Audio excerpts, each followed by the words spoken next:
Мемлекетімізде аял қызларымызды әр тәреплеме қоллап қуатлау, әсіресе олардың келешек абадан тұрмысы үшін оқып білім алуында кең имканиятлар жаратылған.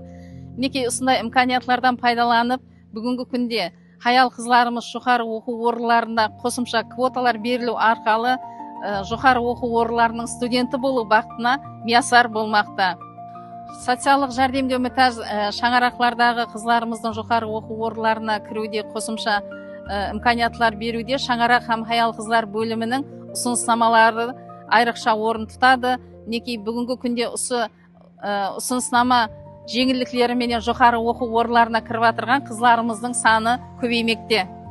Құрметті президентіміз бір қыз баланы білім алып оқыту бұл келешекте жәмиетті тәрбиелейді деп атап өткені бұның айқын мысалы бола алады.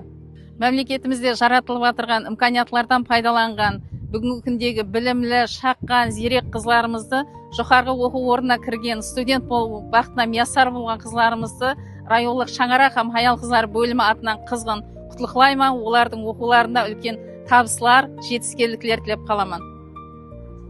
Мен Жолобаева Барно, Қажет Нысалы мектептің биылғы 11 класс бүткерушісімен. Аял қызларға ажыратылған имканиятлар арқылы мен өзім қалеген университетке студент болу бақытына ерістім. Бұл имканиятларды берген құрметті президентімізге көптен көп рахмет айтамын. Һәм бұған білім алуымда көптен көп жәрдем берген ата-анама һәм ұстазларыма алғыстарым шексіз.